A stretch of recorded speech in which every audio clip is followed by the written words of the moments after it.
नमः। हे कृष्ण करुणा सिंधु दीन बंधो जगतपते गोपेश गोपिका कांत राधा कांत नमोस्तुते।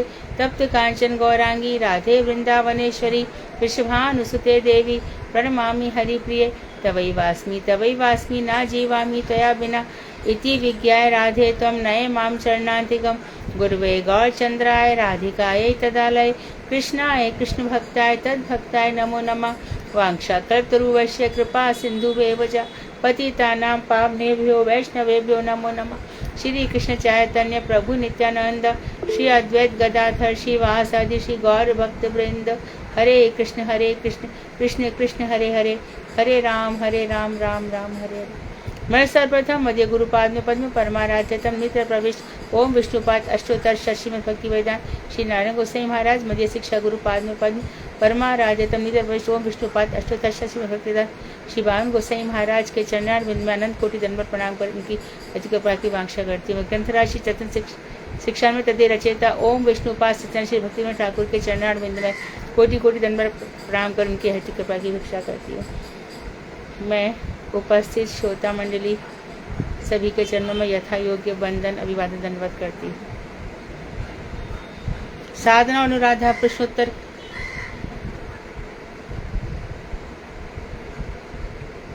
हरे कृष्णा दीदी, दंडवत। हाँ दंडवत। साधना दीदी नहीं है दीदी, आज क्लास में क्योंकि वो स्कूल में होंगी। और अनुराधा दीदी आप हो? अनुराधा दासी दीदी,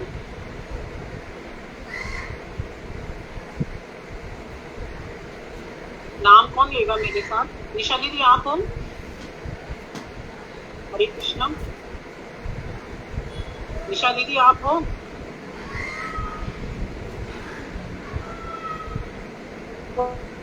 हरे कृष्णा दीदी, दंडवत प्रणाम दीदी। नाम मैं बोल दूं? हाँ शालू दीदी, हाँ बोल देना। ठीक है, तो ये हमारा लास्ट क्लास है, हमारी 4:59 से स्टार्ट हुई। उसका प्रश्न है, और सबसे पहला प्रश्न है कि स्वकीय या परकीय दोनों में से किससे महाभाव चरम सीमा को प्राप्त करता है और क्यों? नाम लो शालू दीदी। कामनी दीदी, कामनी दीदी, पुष्पा दीदी, भारती दीदी, भारती दीदी, अनुराधा दीदी। 4 लोगों के ले लिए दीदी मैंने नाम। कोई हाथ उठा रहा है?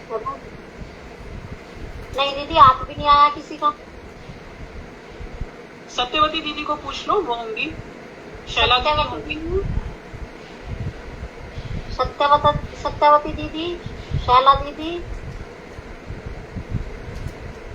क्लास दीदी। हरे कृष्णा दीदी, दंडवत प्रणाम। स्वकीय या प्रकीय दोनों किस भाव, मतलब परिकीय भाव जो है वो राधा जी में और गोपी में देखा जाता है, गोपियों में देखा जाता है, और चरम सीमा महाभाव तक इनकी चरम सीमा होती है। साथ ही में ये क्वेश्चन है रूबी दीदी इसमें कि क्यों परकिया में ही, क्यों महाभाव परकिया में ही क्यों? मैं मतलब दीदी, जैसे दीदी ने क्लास में भी बताया था कि परकिया में वो पराये, वो जो प्रेम वाला जो होता है ना, कि हम पराये पुरुष की स्त्री हैं और हम कृष्ण से प्रेम करते हैं, ये होगा क्या? नहीं। कोई और आगे बताना चाहे, कोई और बताना चाहे तो वही बता सकते हैं। शालू दीदी और नाम लेना। पुष्पा दीदी, अनुराधा दीदी, राधिका दीदी। पुष्पा दीदी नहीं है। कामनी दीदी बताएंगे दीदी। कामनी दीदी, कामनी दीदी, हाथ हैंड आया दीदी। हरे कृष्ण। वो परकीय भाव अत्यंत स्फुट है, क्योंकि ये जो आत्म सात रस के परिज्ञात परम सुख विशिष्ट परकीय रस है और मातन की शेष सीमा है। गोलोक में यह परकीय भाव विशुद्ध रूप से नित्य वर्तमान है, इसलिए वो श्रेष्ठ है, क्योंकि वो मतलब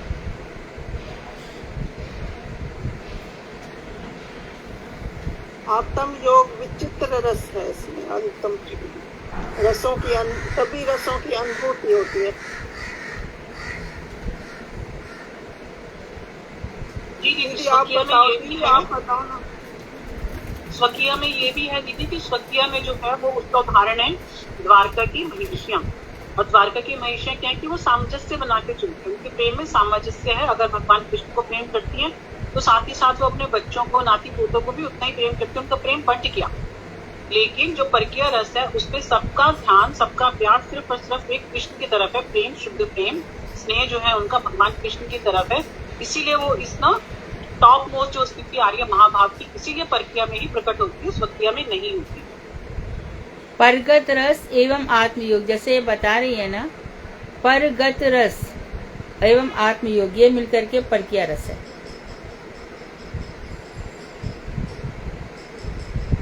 दूसरा प्रश्न हमारे पास, महाभाव के कितने प्रकार हैं, उनके विषय में संक्षेप में बताएं। राधिका दीदी,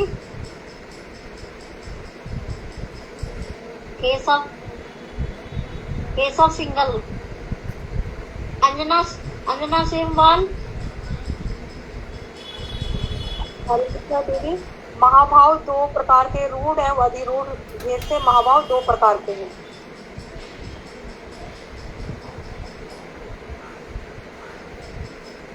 थोड़ा सा संक्षेप में बताओगे आप इसमें दीदी? अधिरूढ़ में तो मोदन एंड मादन ये दो प्रकार के होते हैं, और रूढ़ में पता नहीं दीदी।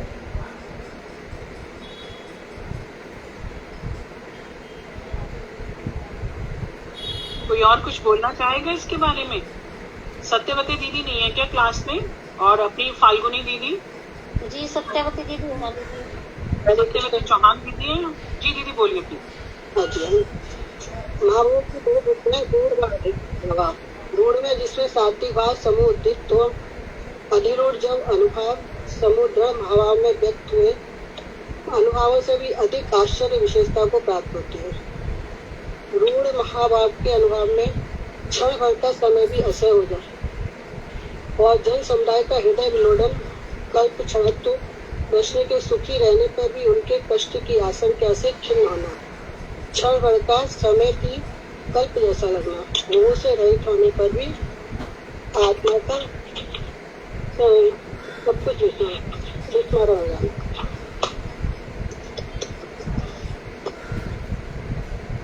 जी दीदी, अगला प्रश्न है, तीसरा प्रश्न, रूढ़ महाभाव के अनुभवों को बताइए।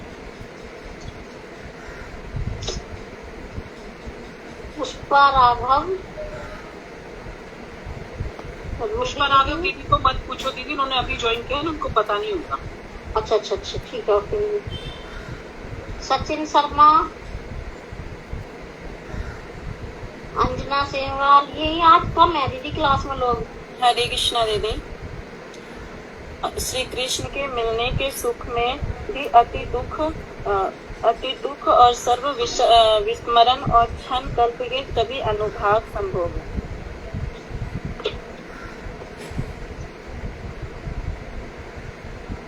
किशोरी में थोड़ा काम में भी वो जरूरी हो जाता, तो इसमें ये बताया था कि जैसे कि थोड़ा भी क्षण का समय भी है तो वो बिल्कुल असहनीय लगता है, और एक कल्प का समय भी क्षण भर का लगता है, जैसे हम रासलीला में देखा। और फिर और जो मतलब उनका एक ही मोटिव होता है, जो जितने भी उपस्थित जन जो भी होते हैं उन सब में भी एक टर्म बताई थी, जैसे हृदय में एक विलोडन टाइप का लगना। और बताया था कि हाँ, कृष्ण के सुखी रहने पर उनके जो कोई भी उनके ऊपर प्रॉब्लम या बाधा कष्ट आ रहे हैं, उनकी एक खाली सुनने मात्र से उनका हृदय में शोभ उठ जाना, और अगर मोह हो जाता है, अगर मोह से रहित है, उसके होने पर उनकी आत्मा में सब कुछ उसका विस्मरण हो। ये सब बताए थे उनके अनुभव। जी दीदी, अगला क्वेश्चन है क्वेश्चन नंबर 4। क्षण भर का भी समय जो है वो असह्य होता है, उदाहरण द्वारा स्पष्ट करें। हरे कृष्णा दीदी, ये 2-4 प्रश्न तो इसी में ले लिया। अभी सत्यवती दीदी ने भी बताया, इसी में आ गया। अनुराधा दीदी ने बताया, इसी में आ गया दीदी। तो मेरे ख्याल से आप 7 नंबर से पूछ सकते हो, मोहन के अभाव में। हाँ, ये इसमें एक ही क्वेश्चन में ना, कितने प्रकार के हाँ, होते हैं ये यहाँ से पूछो दीदी, 9वां प्रश्न से। चलो जैसे आप लोगों की इच्छा, क्वेश्चन नंबर 9 पे चले जाते हैं। अधिरूढ़ कितने प्रकार का होता है उसके विषय में संक्षेप में बताइए। सचिन शर्मा, अंजना सेहवाल, सत्यावती खंडेलवाल दीदी एंड अधिरूढ़ के 2 प्रकार है, मोदन और मादन। मोदन जिस अधिरूढ़ महाभाव में नायक और नायिका में सात्विक भाव समूह अत्यंत होता है, और मादन का थोड़ा रह गया मेरा, एक मिनट देखती हूँ। मादन का बोला तुमने? हरे कृष्णा दीदी, मैं थोड़ा बोलूं, मैंने दीदी की रिकॉर्डिंग से थोड़ा लिखा था। दीदी ने अधिरूढ़ और मतलब वही मोदन और मादन के बारे में, अधिरूढ़ और रूढ़ के बारे में बताया था कि कृष्ण का सुख मतलब कृष्ण का सुख होता है मोदन में, राधा रानी और कृष्ण के दोनों का सुख होता है, और एक दूसरे को वंशा करते हैं और आंखों से अश्रुधारा बह जाती है और एक दूसरे को देखते ही दिव्य उन्माद होता है। दीदी ने बहुत सही है। और मादन में? दीदी मादन में तो इसमें कृष्ण का प्रवेश नहीं है, केवल राधा रानी का ही है, क्योंकि जो आपने इसमें बताया था कारण वो तो दिव्य अनुवाद ना कारण क्यों है? कृष्ण का इसमें विरह बहुत है।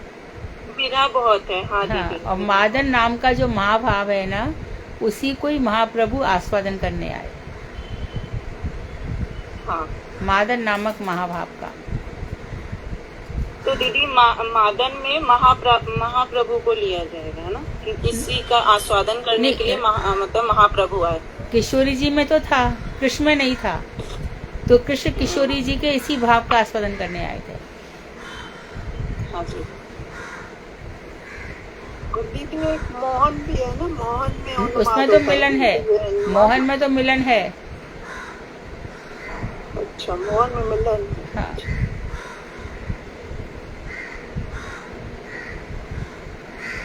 आगे अगला प्रश्न है हमारे पास 10वां, मोदन अवस्था के अनुभवों का वर्णन कीजिए। अनुराधा दीदी, केशव सिंगल नाम से जो अनुराधा दीदी,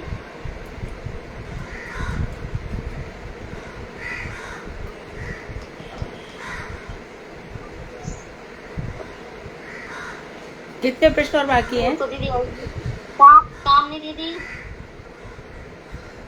सुधा कितने प्रश्न बाकी हैं? दीदी 9 के करीब।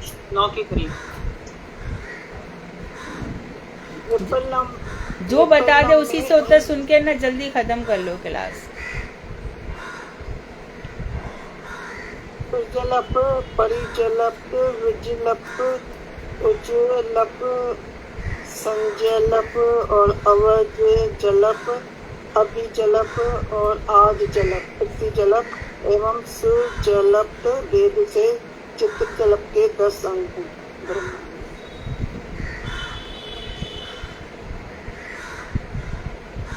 अब एक छोटा सा डेफिनेशन बताना है बस। दिव्य उन्माद किसको कहते हैं? दिव्य उन्माद से क्या अर्थ है?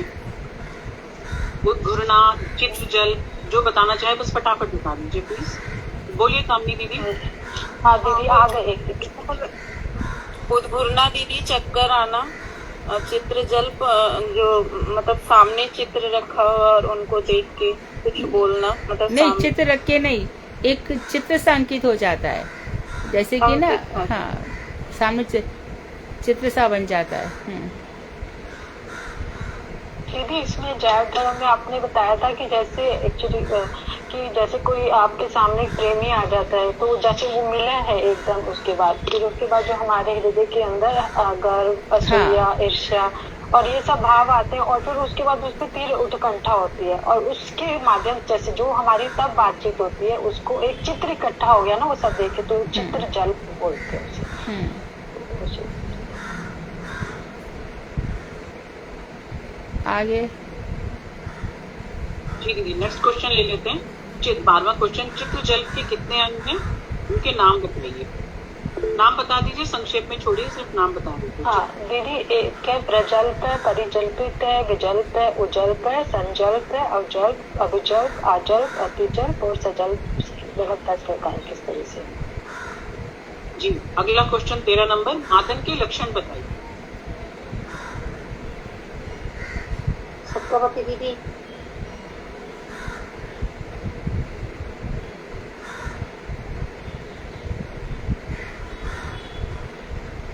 कोई और बताए, आगे चलो। मादन क्या है? जब मदन में कांताओं के साथ श्री कृष्ण का विक्षोभ उत्पन्न होता है एवं प्रेम प्रभुता रूप संपत्ति के लिए जो सब कृष्ण कांता विख्यात है, जैसे चंद्रावली आदि, उन समस्त के भी परम उत्कर्ष में प्रेम अधिकता व्यक्त होती है।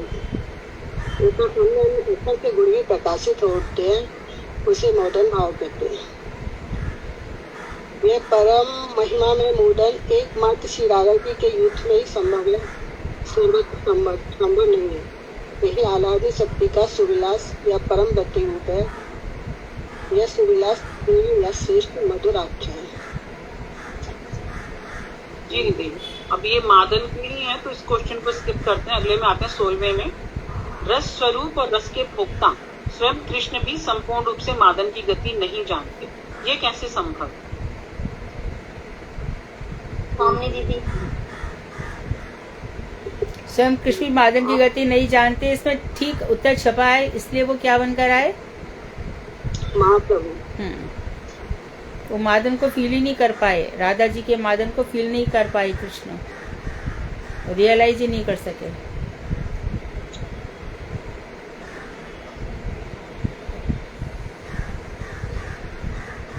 कोई बोलेगा इसका आंसर, कोई और? अगले क्वेश्चन पे आ जाऊं मैं। 17 क्वेश्चन है, क्या मधुर रति में स्वकीय और परकीय जाति भेद नित्य है? अनुराधा दासी दीदी, आप बोल दो प्लीज।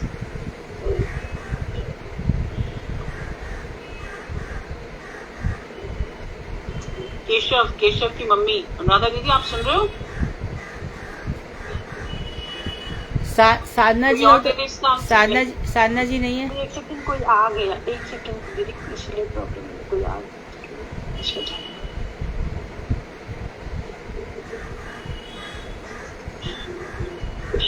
हरे कृष्णा दीदी, अंतिम के 2 रसों की अनुभूति ही उन्हें लीला सुख प्राप्त होता है।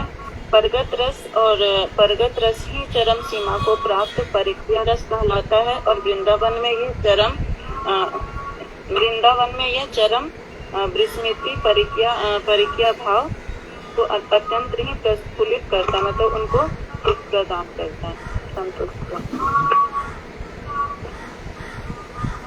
जी, और अगला हम लोग लास्ट क्वेश्चन ले लेते हैं। प्रेमारुरुक्षु साधक का मधुर स्तर में पहुंचकर रसावस्था में उन्नत होने की प्रक्रिया क्या है? Last question 19वां। सत्यवती दीदी, आप दे दीजिए, फिर ये हो जाएगा सेशन पूरा। हरे कृष्ण। प्रेमारुरुक्ष साधक भक्तजन, आप लोगों ने पहले भाव मार्ग से जगत के स्थूल 14 स्तरों का अतिक्रमण किया। इन 14 स्तरों के ऊपरी भाग में निम्न जगत के हरधाम शिवलोक रूप 4 स्तरों को पार कर ऊपर उठते हुए पुनः गिरिजा रूप विशुद्ध तत्व में 2 स्तरों को भेद करें, तब गोलोक वृंदावन की सीमा प्राप्त कर सकेंगे। ये दोनों स्तर ब्रह्मधाम एवं वैकुंठ है। गोलोक में आत्म भाव में 5 स्तर देदीप्यमान है, शांत, राजपूत, सत्य, भाग्य और मधुर। मधुर स्तर में पहुंचकर गोपी देह रूप अपने नित्य चिन्ह देह का अवलंबन कर श्रीमती राधिका के युद्ध में श्रीमती ललिता जी के गढ़ों में प्रवेश पूर्वक श्री रूप मंदिर की कथा से अपने हृदय में शुद्ध चिन्ह विवाह सात्विक एवं व्यभिचारी भावों के द्वारा अपने स्थायी भाव को यथावस्था में उन्नत करें। कहाँ से बोला आपने? उज्जवल नीलमणि में से कि जैव धर्म में से? हाँ, शिक्षा मत में ही है। ठीक है, ठीक है, ठीक है। अभी आज कहाँ से पढ़ना है दीदी? पेज नंबर 441, प्रवेश सोपान। ओके, ठीक है। प्रवेश सोपान का मतलब हो गया कि प्रवेश सोपान सीढ़ी है ना, प्रवेश की सीढ़ी। अब देखो तुम लोगों को ये मधुर रस सुन तो लिया, परंतु कुछ घुसा नहीं है माइंड में, खाली फॉर्मेलिटी हुई है क्वेश्चन आंसर के नाम पर। चलो, प्रवेश सोपान, प्रवेश की सीढ़ियां।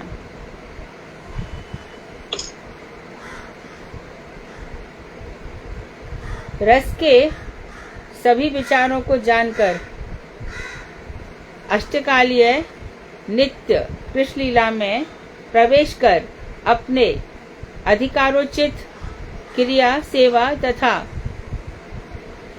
भाव का अवलंबन करने पर अनायासी वस्तु सिद्धि होगी। तो स्वरूप सिद्धि हो गई। हमारे सीढ़ियाँ चल रही हैं। पहले साधन के 7 लेवल, श्रद्धा, साधु संग, भजन क्रिया, अनर्थ निवृत्ति, निश्चय, रुचि, आसक्ति। उसका नेक्स्ट लेवल है भाव भक्ति, उसका नेक्स्ट लेवल है प्रेमा भक्ति। प्रेमा भक्ति में मधुर रस इत्यादि सब आ गए। इसके बाद होगा स्वरूप सिद्धि, अपना मंजरी स्वरूप प्रकट होगा। उसके बाद वस्तु सिद्धि होगी। वस्तु सिद्धि में इस समय कृष्ण, क्योंकि भगवान कारण अन्न से विष्णु के रोम रोम में से ब्रह्मांड निकल रहे हैं, तो जिस भी ब्रह्मांड में श्री कृष्ण होंगे, यदि हमारी वस्तु स्वरूप सिद्धि हो गई तो वह कृष्ण के पास ही हमारा जन्म होगा ब्रज में गोपी के रूप में। उसको वस्तु सिद्धि कहते हैं। वस्तु कृष्ण है, उनकी प्राप्ति। वस्तु सिद्धि मतलब कृष्ण की प्राप्ति। आगे कह रहे हैं युक्त वैराग्य में स्थित होने पर। युक्त वैराग्य पहले बता दिया। युक्त वैराग्य मतलब संसार से अपने आप ही हो जाता है, संसार खुद ही अरुचिकर लगता है और भगवान से विशेष प्रेम हो जाता है। जो लोग प्रपंच में पड़े हुए होते हैं उनको भगवान की बात भूल जाओ। संसार भी चले, भगवान भी चले, ऐसा कभी भी पॉसिबल नहीं है। प्रेम गली अति साकरी, तामे दो न समाए। प्रेम गली बहुत संकीर्ण है, उसमें दो नहीं समा सकते। तो जब भगवान से एकदम प्रेम हो जाता है, युक्त वैराग्य। तो कह रहे हैं कि युक्त वैराग्य में स्थित होने पर सहज ही परमहंस धर्म अपने आप जीवन शेष तक उदित होगा। अंतिम समय में हम परमहंस साधु बन जाएंगे। हंस तो हो गया, नीर क्षीर को विवेक करे, दूध और पानी को अलग कर लेता है, तो वो संसार में समझ लेता है क्या मेरा कर्तव्य है, क्या कर्तव्य है। तो संसारी कोई भी धर्म कर्तव्य उसके लिए शेष नहीं रह जाता। शेष रह जाता है भगवान से प्रेम। प्रेम होते होते वो सच्चा साधु बन जाता है। वहाँ पे कौन मेरी बहन है, कौन मेरा भाई है, कौन पति पत्नी, ये रिश्ते तो हम बार बार रोज ही बोलते हैं। इसमें कुछ नहीं रहता। जहाँ तक कि देह धर्म, शरीर से संबंधी, अनात्म धर्म जिसमें आत्मा से कोई रिलेशन नहीं है, मनोधर्मी अपने मन के हिसाब से धर्म मान लिया। भागवत जैसे विषय में भी एक क्षण प्रवेश नहीं है। और भागवत ऐसी होनी चाहिए, वैसी होना चाहिए, ऐसा करना चाहिए, वैसा करने। भागवत की एक लाइन भी पढ़ते, प्रथम श्लोक का प्रथम अक्षर भी पता नहीं है। साधुओं के विषय में इतना सभी जानते नहीं है। तो हम जीवन के वो बता रहे हैं कि एकदम नहीं होगा। जीवन की अंतिम अवस्था तक परमहंस बन सकते हैं। आगे बता रहे हैं यहाँ पर, जो लोग स्थूल देह के सुखों को बहुत आदर करते हैं, शरीर के सुखों को, ये जो है ना, मेरा सम्मान हो, मेरी इज्जत हो, मुझे खाने पीने को मिले, ये सब स्थूल भाव है। तथा नित्य चिन्मय देह के इन आनंद वैचित्री से परिचित नहीं है, तो स्थूल देह के सुखों का तो बहुत आदर करते हैं, लेकिन जो चिन्मय देह, जो भगवान की भक्ति में डूबा हुआ है, भगवान की भक्ति में जो डूबा हुआ व्यक्ति है, जिसको रिद्धि सिद्धि सब ऐसी उसके चरणों में पड़ी हुई है। और दिया मानव न घृणंती, भगवान बहुत आके सिद्धियां देते लेकिन वो ग्रहण नहीं करते, और वो ऐसे चिन्मय सुख का आनंद ले रहा है, तो उसका जो चिन्मय सुख है, उसकी जो आनंद वैचित्री है, वो लोग इससे परिचित नहीं होते। जो स्थूल जगत को देखते हैं, वो परमहंस के जो सुख मिल रहा है, परमहंस साधु जिसमें डूबे रहते हैं, उसको परिचित नहीं होते। हम देखते हैं कि अरे कोई व्यक्ति है, इतना साधु है, फिर भी देखो ये बीमार है, इसका ये प्रॉब्लम है, इसका ये प्रॉब्लम है। उपदेशामृत में आया है ना 5 श्लोक, तो वैष्णवों के लिए हम ऐसे विचार करते हैं तो हम लोग खुद ही पतित होते हैं, हम लोग खुद ही गिर जाते हैं, क्योंकि परमहंसों की देह कैसी होती, चिन्मय होती है। वो परमहंस साधु होते हैं, वो नित्य जगत में हमेशा भगवान से ही उनका कनेक्शन होता है। जैसे कि हमने अपने गुरुदेव वामन गोसाई महाराज को देखा है, यहाँ तक कि गौर गोविंद महाराज को भी, जो अभी प्रेजेंट में स्वामी महाराज को अभी प्रेजेंट में हम जो देखा है कुछ समय पहले, ये कौन से चिन्ह में आनंद में रहते थे। ये लोग 24 घंटे में से 18 घंटे भजन कर लेते थे। 6 घंटे में इनका सोना खाना पीना हुआ कि नहीं हुआ देखा जाएगा। ये लोग नहीं जानते हैं इसको। आगे कह रहे हैं, वे इन बातों पर दृष्टिपात मनन और आलोचना ना करें।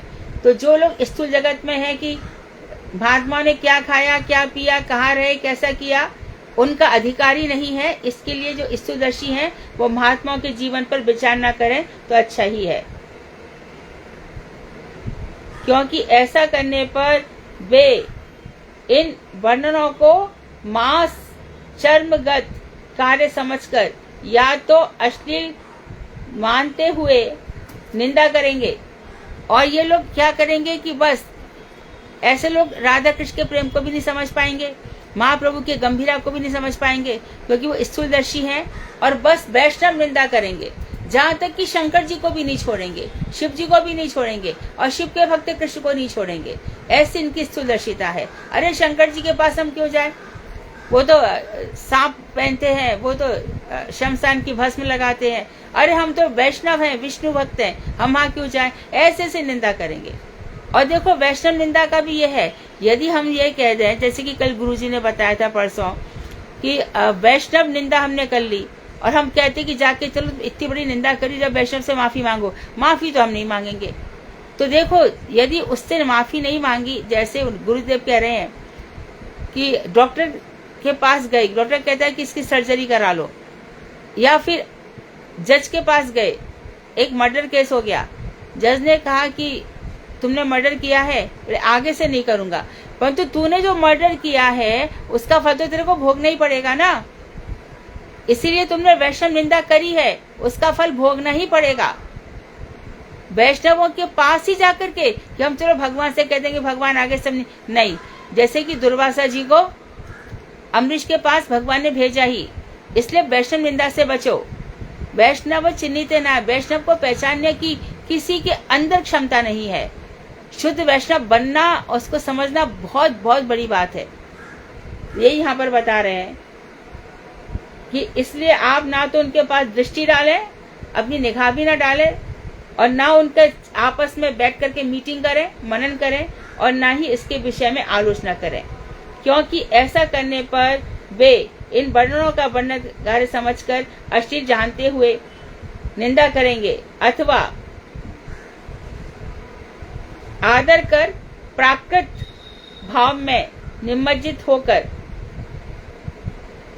अधपतित होंगे, और उनका प्राकृत भाव में संसारी भाव में सम्मान करेंगे।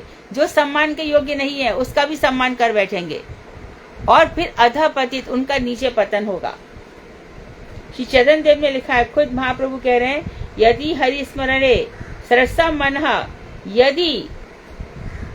यदि विलास कलासु कुतूहलम और मधुर मधुर कोमल कांत पदावलीम शृणु तदा जयदेव सरस्वती। गीत गोविंद में आया है कि यदि भगवान के स्मरण में मन को सरस करना है, और यदि श्री राधा कृष्ण युगल की चिद विलास रूप केली कलाओं के आस्वादन का कौतूहल है, तो श्री जयदेव सरस्वती द्वारा रचित मधुर कोमल कांत पदावली का निरंतर श्रवण करें। अब यहाँ तक पहुँच गए कि यदि तुम्हारे अंदर ये सामर्थ्य है, तुम रसास्वादन करना चाहते हो, भगवान का हरि स्मरण का निरंतर स्मरण करना चाहते हो, भगवान के केली कौतुक को जानना चाहते हो, समझना चाहते हो, तो गीत गोविंद पढ़े। गीत गोविंद के पीछे लिखा है, जिनकी जितनी भी स्थूल विचारधारा है, जागतिक विचारधारा, वो गीत गोविंद को हाथ भी न लगाएं। और जो कृष्ण की कोमल कांत पदावली को जानना चाहते हैं वो गीत गोविंद पढ़ें। रास पंचाध्याय में भी यह बात कही गई है। नैतद समाचरित जातु मनसापि व्यनीश्वराः और विंशत्यद चर्मोह्यद यथा रुद्रो अब्धिजम विषम। श्रीमद् भागवत 10 स्कंद 33वां अध्याय। जब रास पंचाध्यायी हो गई उसके बाद का अर्थ है, अर्थात सामर्थ्यहीन, जिनकी सामर्थ्य नहीं है, जिनका अधिकार नहीं है, अनधिकारी व्यक्ति मन के द्वारा भी कदापि आचरण नहीं करें। भगवान ने जो रासलीला की है वो मन के द्वारा भी ना सोचें कि हम भी रास कर पाएंगे। श्री रुद्र ने समुद्र से उत्पन्न विष का पान किया था और मूढ़ता के कारण यदि कोई इस प्रकार का आचरण कर ले कि मैं भी शिव हूं तो मैं भी विष पी के दिखा दूंगा, तो क्या वह विनाश को प्राप्त नहीं होगा? अर्थात अवश्य होगा। इसी प्रकार से भगवान श्री कृष्ण की लीलाओं का, रासलीला का मन से भी चिंतन किया तो उसका अधःपतन हो जाएगा। श्रीमद् महाप्रभु का यह आदेश है, यह उपदेश है कि श्रीमद् भागवत में वर्णित श्री कृष्ण चरित्र का अनुशीलन करो, तभी परम सुख को प्राप्त कर सकोगे। श्रीमद् भागवत के चतुश्लोकी परम के चरम श्लोक में यही बात कही गई है। क्या? एतावदेव जिज्ञासं तत्व जिज्ञासुनात्मनाः अन्वय व्यतिरेकाभ्याम यस्या सर्वत्र सर्वदा। अर्थात जो व्यक्ति आत्म तत्व जिज्ञासु है, देखो जो देह धर्म में लगा हुआ है ना, शरीर के धर्म में, इसका शरीर ऐसा है, ये स्थूल है, ये मोटा है, ये पतला है, ये लंबा है, ये काला है, ये उससे कोई भक्त को नहीं पहचान सकता, कभी नहीं पहचान सकता। उसमें वो सब भी आ जाएगा कि ये जो हमारे अष्टावक्र आ गए 8 जगह से टेढ़े हैं, और कोई भक्त बीमार है या कोई भक्त काना है या इस तरह के आ जाएंगे, वो सब भी आ जाएगा कि भक्त ने स्नान किया कि नहीं किया, वो सब भी इसमें आ जाएंगे। ये सब अपराधी हैं। भक्त कौन से उसमें रहता है, शुद्ध वैष्णव कौन से जगत में रहता है, कौन सी धारा में रहता है, सारा जगत सोता है तब भक्त अपना भजन करता है, चिन्मय आनंद में रहता है, वो दूसरों को भजन कराने आता है, वो खुद क्या भजन करेगा, उसका तो सब कुछ किया कराया है, वो दूसरों को कराने आते हैं, इसके लिए उनके विषय में बिल्कुल भी विचार ना करें। तो जो आत्म तत्व के जिज्ञासु हैं वे दैनंदिन श्री कृष्ण लीलाओं का अन्वय प्रत्यक्ष रूप से एवं असुर मारण आदि लीलाओं का व्यतिरेक अप्रत्यक्ष रूप से विचार कर जो वस्तु सर्वत्र और सर्वदा वर्तमान है, नित्य वर्तमान है, उसी का अनुसंधान करें। तो जो व्यक्ति आत्म तत्व के जिज्ञासु हैं, तो 3 धर्म में देह धर्म, मनोधर्म, मन को जो अच्छा लग रहा है वैसा नहीं, हमारे मन को अच्छा लग रहा है और हम बड़े बड़े अपराध कर डाल क्योंकि हमारे मन जैसा नहीं हुआ, ऐसा कभी मत करना, ऐसा कभी मत करना। धर्म तो बहुत दूर की बात, न जाने कहाँ पटक दिए जाओगे।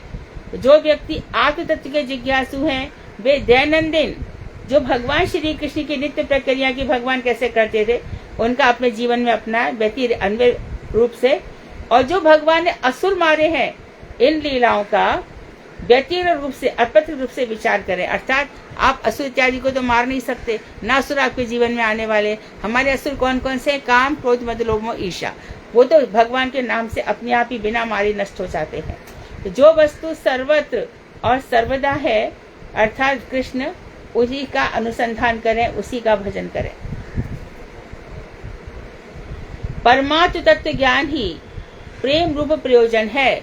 परमात्मा का ज्ञान ही, भगवान से प्रेम करना। एक तो हमारी हो गई आत्मा। आत्मा कब प्रसन्न होती है? जब परमात्मा के पास जाती है। जब आत्म तत्व का ज्ञान कब हम प्रसन्न पाते हैं? परमात्मा के। आत्मा और परमात्मा का ये ज्ञान है। आत्मा को संसार से, देह से, संसार से, मन से कोई सुख नहीं मिलता। आत्मा कब होती है? जब supreme personality of God head भगवान से मिलती है, तब क्योंकि वो अंशी है, आत्मा अंश है, तो प्रेम ही प्रयोजन है ना। इसके बाद वह कृष्ण चरित्र में दो प्रकार से प्रकाशित हुआ है। एक तो साक्षात रसास्वादन अन्वय रूप से दैनंदिन नित्य लीला में प्राप्त होगा।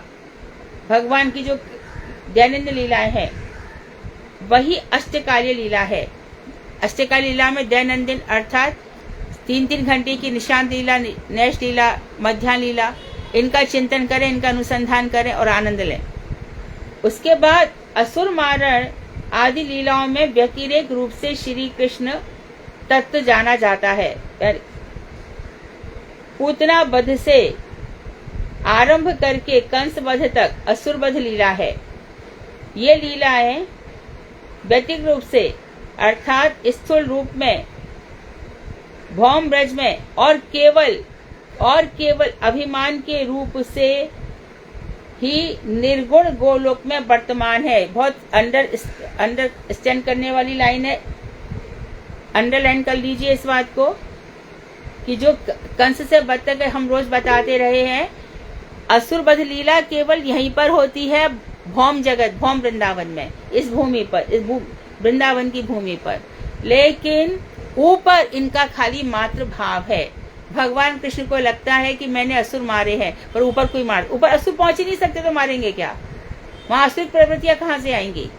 परंतु कभी कभी मैंने उसमें देखा है लघु भागवतामृत में, कभी कभी भगवान की प्रसन्नता के लिए केशी दत्त आता है और ऐसा उछलता है मानो आकाश, तो कृष्ण को हंसी आ जाती है, सबको हंसी आ जाती है। कभी कभी कंस भी ऐसे ही आ जाता है गिरता पड़ता हुआ, परंतु वहां उनका प्रवेश नहीं है। तो वैतिक रूप से, स्थूल रूप से भौम ब्रज में और केवल अभिमान, बस अभिमान मतलब माना है, अभिमान के रूप से निर्गुण गोलोक में वर्तमान है। मारते नहीं है, खाली बस है। वस्तुतः ये सभी लीलाएं गोलोक में नहीं है एवं जो भी और रह भी नहीं सकती और हो भी नहीं सकती। व्यतिरिक्त लीलाओं के पठन द्वारा रसिक भक्त शुद्ध भाव प्राप्त कर अन्वय लीला का रस आस्वादन करते करते गोलोक का दर्शन करेंगे। तो फिर बोले कि फिर भक्त लोग क्या करें, कि भक्त लोग क्या करें, अस्सी लीलाओं को खाली पढ़ लें भगवान की, क्योंकि ये लीलाओं का कृष्ण की पराक्रम दिखाई देता है कि कृष्ण किस प्रकार से जो बकासुर है उसको हाथ डाल करके मार डालते हैं, बस्सासुर को, धेनुकासुर को घुमा घुमू के मार देते हैं, अगासुर के पेट में घुसा करके अपना पेट फुलवा देते हैं। तो इस तरह से भगवान की लीलाओं का आनंद ले सकते हैं। यहाँ संक्षेप में यहाँ तक कहा गया। अब शेष कह रहे हैं, शेष हम यत्न के साथ साधक और प्रेमारुक्षु पुरुष इसका अनुशीलन समझ लेंगे। बोले हमने तो संक्षेप में बताया, और जो साधक हैं विशेष यत्न के साथ श्रीमद् भागवत संपूर्ण पढ़ें और इसका अनुशीलन कर सकेंगे। जैसे कि श्रीमद् भागवत में खुद ही कहा गया है, निगम कल्पतरुर्गलितम फलम शुकमुखा दम्रदव संयुतम पिबत भागवतम रसमाल्यम मुहुरव वत्सिका भूवि बाबुका। अर्थात हे भगवत प्रीति के रसिक, अप्राकृत रस विशेष की कुशल भक्तगण, अर्थात जो भागवत, देखो भागवत 1 बार 2 बार 3 बार 4 बार 100 बार 200 बार 300 बार 400 बार 500 बार जितनी बार पढ़ सकते हो पढ़ो। श्री कृष्ण और श्रीमद् भागवत एक ही है, उसका आनंद ले सकते हो। कोई कथा है ना 10 बार 20 बार 25 बार पढ़ो। तो कहते हैं निगम, ये क्यों है? क्योंकि ये निगम कल्प तरुगलितम फलम, ये वेद पुराणों का पका हुआ फल है। और श्री सुखदेव जी के मुख से प्रवाहित होकर शिष्य प्रशिष्य आदि परंपरा द्वारा स्वेच्छा से पृथ्वी में अखंड रूप से अवतीर्ण परमानंद रस में छिलका और गुठली आदि कठिन हेयांश से रहित तरल पान करने योग्य श्रीमद् भागवत नामक वेद कल्प तरु का प्रपक्व फल आप लोग मुक्त अवस्था में पुनः पुनः पान करें। तो देखो, वेद कल्पित वृक्ष का फल है, ऊपर से नीचे आया है, इसलिए उनसे सुने जो चारों परंपराओं में सिद्ध है। अर्थात जो परंपरा से बाहर भागवत बोलते हैं, उनकी भागवत सुनने से कल्याण हो ही नहीं सकता, कभी नहीं हो सकता। ये लोग जो भागवत को छोड़ करके क्या करेंगे, ये लोग अपना प्रचार करेंगे। जो लोग भागवत का ABCD भी नहीं जानते, उनके मुख से भागवत सुनोगे, पतन निश्चित है, कोरोना का हुआ है और आगे भी होगा। भागवत के नाम पर कुछ भी प्रचार हो रहा है। हफ्ता के 4 दिन में 4 कथाएं, बस खाली 4 कथाएं, संगीत म्यूजिक जो भागवत में दूर दूर तक नहीं है। भागवत का नाम ले लो और कुछ भी सुना जाओ। तो हमारे साधु वैष्णव हमको सजग करते रहे हैं। बाद में उन्होंने कहा है कि शिष्य और प्रशिष्य, अर्थात वही कृष्ण से ब्रह्मा जी, ब्रह्मा से नारद, नारद से व्यास, व्यास से सुखदेव, सुखदेव से सूत जी। उसके बाद ये धाराओं पे धाराएं चली है। बात क्या हुई थी कि धुंधकारी ने भागवत सुनी, कल्याण उसका ही हुआ, रथ उसके लिए ही आया। बैठे तो वहां पे बहुत लोग थे, उसका तो कल्याण ही नहीं हुआ। क्यों नहीं हुआ? क्योंकि ठीक से सुनी नहीं। भागवत में क्या क्या कहा गया, अभी हम मानो कल का ही ले लें। पुरुरवा, और जो एल गीत है पुरुरवा का, इला का बेटा जो एल है, जिसका दूसरा नाम पुरुरवा है, उसको उर्वशी से वैराग्य हुआ, और वैराग्य होने के बाद उसने क्या क्या कहा, कल का ही हम वर्णन करें। हाँ, कुछ था तो सही, परंतु याद नहीं, अच्छा तो था। परसों क्या कहा कुछ पता नहीं है। ऐसा ही सब होता है। तो यहाँ पर यही बता रहे हैं कि जो शिष्य प्रशिष्य से चली आ रही है, उन्हीं लोगों से भागवत सुनोगे तो कल्याण है। इसलिए इधर मत जाओ और सुनो भी मत उनकी बातें। भागवत के नाम पे वो कुछ भी कर जाएंगे, अपने प्रोडक्ट्स बेच जाएंगे, अपने क्या क्या कर जाएंगे। और जो सब परमहंस साधु हैं, उनको कुछ भी नहीं चाहिए होता है। वो क्यों अपराध करेंगे भागवत के चरणों में, बोलो? जिनका भागवत की प्राण सर्वस्व है, वो ऐसा क्यों करेंगे? तो ये यहाँ पर उन्होंने स्पष्ट कर दिया।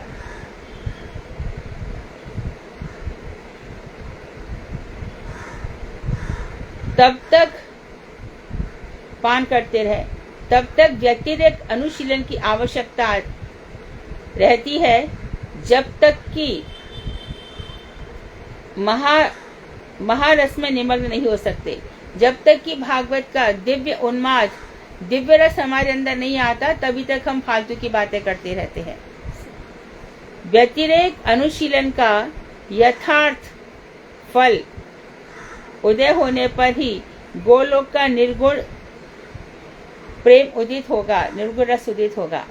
जब ये सब निकल जाएंगे, व्यतिरेक भाव सब निकल जाएंगे और श्रीमद् भागवत का आस्वादन आने लगेगा, तभी गोलोक में कौन सा रस है उसका आस्वादन करेंगे। अभी तो हम खाली पढ़ रहे हैं, सुन भी रहे हैं, लेकिन उसमें डूब नहीं पा रहे। कारण यही है कि हमारे, अब देखो जैसे भगवान शंकर हैं, शंकर जब सदाशिव रूप में रहते हैं,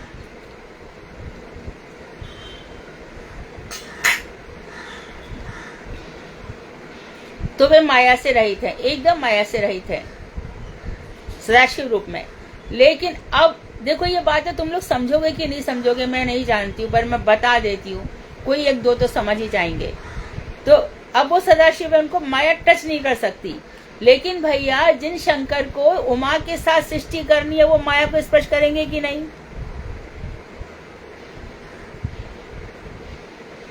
तो वही सदाशिव शंकर के रूप में माया के टच में आ जाते हैं।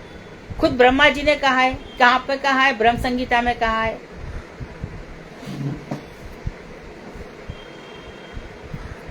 क्या बताया उन्होंने? 8वां श्लोक देख लो ब्रह्म संगीता का 8वां श्लोक, जहाँ पे भगवान कह रहे हैं, क्या कह रहे हैं कि जो शिव है रुद्र रूप में कारण अर्णव से विष्णु, तो कारण अर्णव से विष्णु ने देखा, किसको देखा? प्रकृति को देखा। भैया आपने देख तो लिया, लेकिन जो सारे की सारे जीवों को आपके हृदय में बैठे हैं, उनको प्रसव भी तो करना है ना। तो प्रसव के लिए कारण अर्णव से विष्णु से ही रुद्र निकले, और रुद्र ने फिर जो रमा की छाया है, माया, रमा की छाया जो माया है, उन रुद्र ने माया का स्पर्श किया। तो इसलिए जो माया का स्पर्श करने वाले शंकर है वो शिवलिंग है। अब मैं ही फंसूंगी, ज़्यादा बोलूंगी तो जाने क्या क्या बोलेंगे मुझसे, फिर छोड़ देती हूँ। तो व्यतिरेक अनुशीलन का कार्य उदय होने पर गोलोक का निर्गुण रस उदित होगा। उस समय तक भागवत का रस लेते हुए अन्वय और व्यतिरेक रूप से अनुशीलन करने की आवश्यकता है। व्यतिरेक असुर मारण इत्यादि लीलाओं का भी चिंतन करें और अन्वय रूप से भगवान श्री कृष्ण की जो गोपियों के साथ महारस आदि लीलाएं उनका भी चिंतन करें। अष्टयाम की लीलाओं में प्रवेश करते हुए रसास्वादन करें एवं ब्रज की अन्य अन्य लीलाओं का भी रसास्वादन कर इस साक्षात रसास्वादन के प्रतिकूल विषयों को दूर करें। और जहाँ पर हमें रस नहीं आ रहा है ऐसे लोगों का संग छोड़ दें, इससे प्रगति नहीं होगी। हम इस उसको खुश करने थोड़ी आए संसार में। कोई हमें जो हमें भागवत दे ही नहीं सकता उसकी बात सुनकर क्या करोगे? बैठ करके समय तो वेस्ट करोगे। ये मेरी बहन है ना, ये मेरा भाई है ना, ये मेरा मित्र है, अरे इसको दुख है, इसको सुख है, करते रहो यही जीवन भर। जो सिद्ध काल में तभी ऐसा करोगे, तभी सिद्धि काल में क्या होगा? त्रिगुणों का नाश हो जाएगा और अनायासी पावे गिरधारी, अनायासी गोलोक दर्शन होगा। तो अर्थात इसमें कोई क्रम होगा क्या? ऐसा होगा कभी कभी थोड़ा सा पहले हम द्वारका नहीं, द्वारका की तो उपासना ही नहीं की तो द्वारका में क्या पहुंचोगे? अच्छा तो मथुरा का तो हमने हम क्यों सोचे मथुरा का? जरासंध आया, शत्रक्षुणी सेना लेकर के आया, फिर पीछे पीछे काल जवान आ गया। हम मथुरा की लीला के चिंतन में हमारा तो ध्यान ब्रजनंदन श्याम सुंदर के रात दिन वहीं पर रहता है। अरे श्री कृष्ण ब्रज से क्या आगे, वो रात दिन बिलकते रोते रहते, कलपते रहते हैं।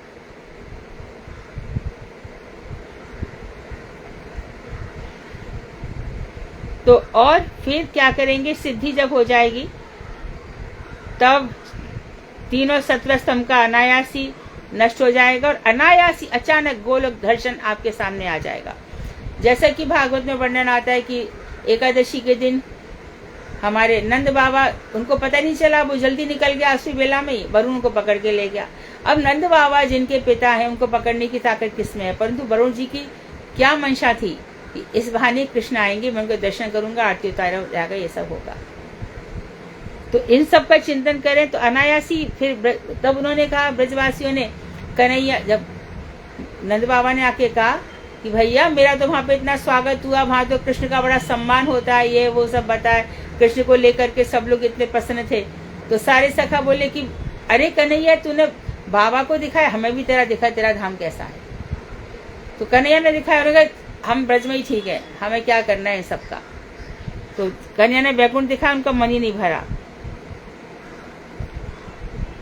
तो इस तरह से ये आज प्रकरण पूरा हुआ।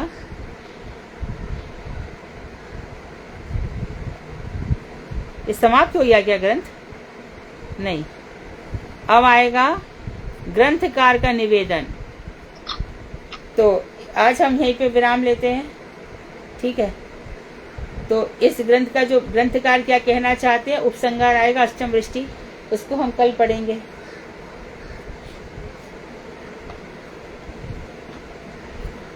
कौन कथा कह रहा है? उषा जी कह रहे हैं कि नहीं? आज उषा दीदी ने करनी थी दीदी, लेकिन मुझे लगता है कि आज वो क्लास में नहीं है शायद, क्योंकि क्लास हमने थोड़ी प्रीपोन कर ली ना। हाँ, आज ना सब क्लास में नहीं है। आज हमारे बम्बई वालों ने होली का वो रखा है महोत्सव, रंगारंग होली। रंगों वाली दीदी? रंगों वाली कि फूलों वाली? पुष्प वर्षणी होता है, रंगारंग बोलते हैं हम लोग ऐसे। तो आज वहाँ पे कीर्तन होगा, होली के गीत गवेंगे, नाच कूद होगा। हर साल होती है हम लोग हर भगवान के सारे त्योहार मनाते हैं। तो आज आपको दर्शन कराना, लाइव दर्शन होगा उसका? कोशिश करूंगी क्योंकि दर्शन कर लेंगे ना। हाँ, बिल्कुल बिल्कुल, कोशिश पूरा प्रयास करेंगे। तो आज फूलों से होली होगी ठाकुर जी की।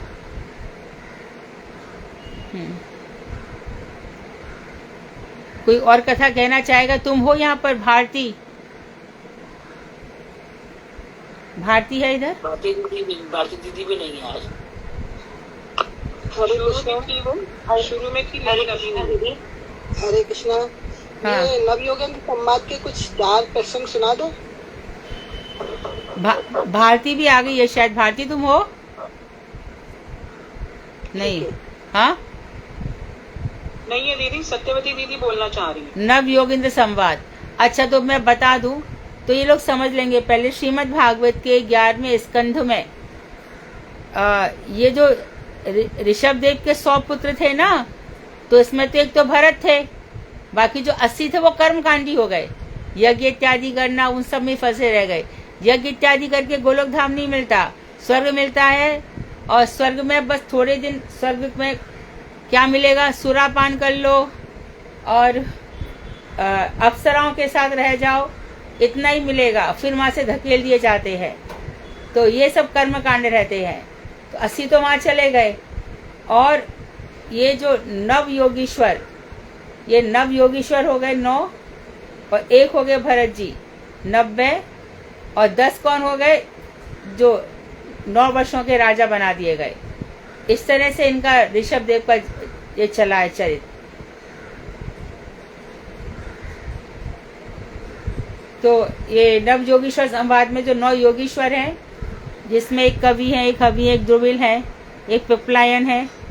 तो इनसे प्रश्न पूछे राजा निमि ने, और ये वर्णन कर रहे हैं खुद भगवान श्री कृष्ण उद्धव को बता रहे हैं।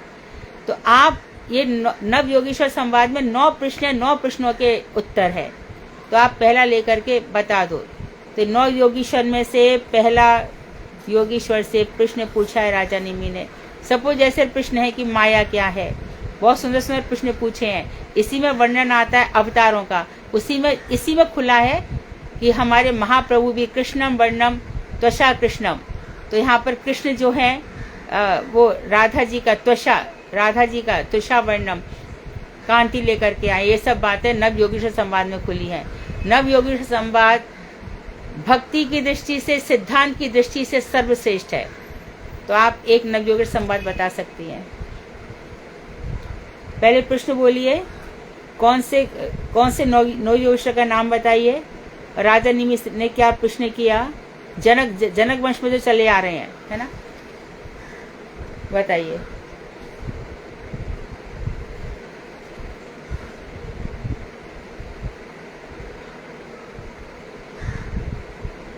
हरे कृष्णा।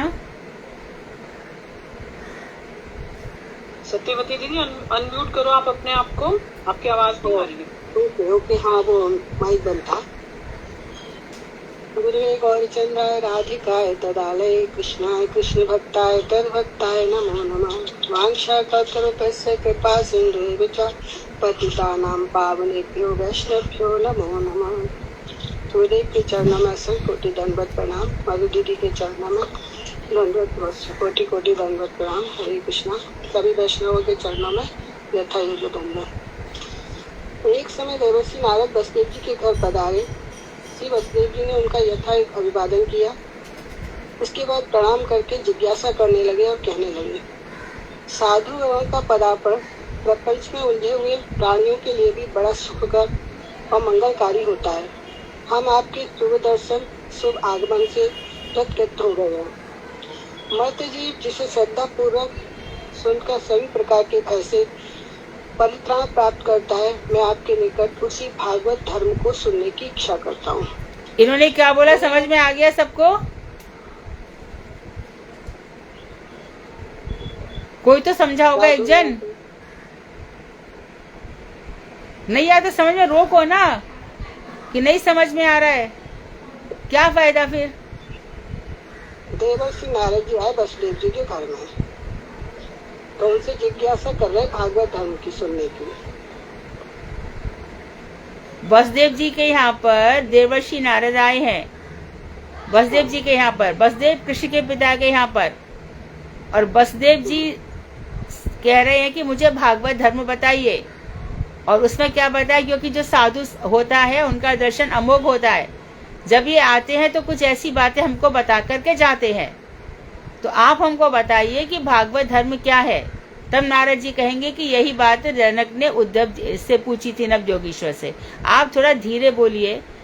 हम बार बार निवेदन करते हैं कि पढ़ना नहीं है, समझाना है।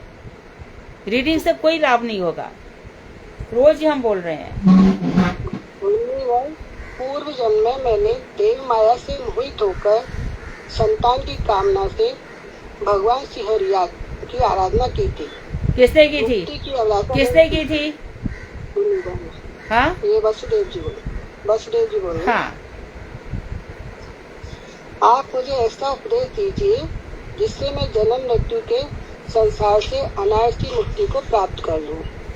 फिर वसुदेव जी ने भगवान के स्वरूप आदि का देखो तो सुनो, वसुदेव जी प्रश्न और सूत्रपा थे, तो बोलते उस समय में पूरे जीवन वही करता रहा, तपस्या करता रहा कि मुझे एक अच्छा पुत्र मिल जाए, मैं उसी में लगा रहा। तो उनको अब दुख हो रहा है। आप मुझे ऐसा आदेश दीजिए कि मैं विरक्त हो जाऊं, संसार से ऊपर उठ जाऊं। तो कभी यह भागवत धर्म ऐसा है जिसे श्रवण करने से, श्रवण के बाद स्वयं इसको करने से, वाणी से स्वयं उच्चारण करने से, हृदय से आदर करने से, इसका कोई पालन करने जा रहा है, उसका अनुमोदन करने से इत्यादि से मनुष्य मात्र को चाहे वह भगवान का या संसार का द्रोही क्यों ना हो, उसी क्षण पवित्र कर देता है। आपने जो भागवत धर्म के निर्णय के संबंध में जो प्रश्न किया है, उसके संबंध में संत पुरुष ऋषभ देव के 9 पुत्रों एवं विधेय के संवाद के रूप में एक प्राचीन उपाख्यान कहते हैं। स्वाम्भु मनु के पुत्र प्रियवत के आग्निक के पुत्र नाभि और नाभि के ऋषभ देव। इंदु जी है। अरे कृष्ण दीदी, हाँ बोलिए। प्रियव्रत चरित्र की बात कर रही है। आपको प्रियव्रत चरित्र थोड़ा सा यदि ये लगे ना, तो आप थोड़ी सी रस वाली सुभद्रा हरण की कथा भी आप सुना सकते हो। सुभद्रा हरण बाद में प्रियव्रत सुना दो। वो किसमें है? कौन से पंचम सोपान में ही है? दशम स्कंद में मिल जाएगा सुभद्रा हरण। ठीक है। लास्ट वाले 80 के बाद 75 के बाद होगा, तो वो आपको अच्छा लगेगा। हाँ, पहले सिंपल ले लो। ठीक है दीदी। हाँ तो प्रिय, हाँ ये भागवतम का कौन सा स्कंद तो ले लिया एकादश, उस पर कौन सा पेज होगा? ये जो बता रही हैं। हाँ जी दीदी। लास्ट क्या अध्याय बोलो? द्वितीय अध्याय है और पेज नंबर 26, मतलब ये द्वितीय अध्याय के पेज नंबर 25 से स्टार्ट है। दूसरा अध्याय पेज 25 23 से स्टार्ट है। द्वितीय अध्याय 11वें से। दूसरा अध्याय। हाँ, शास्त्रों में ऋषभ देव को वासुदेव का अंश बतलाया। मोक्ष धर्म का प्रवर्तन करने की इच्छा से इन्होंने पृथ्वी पर अवतार लिया।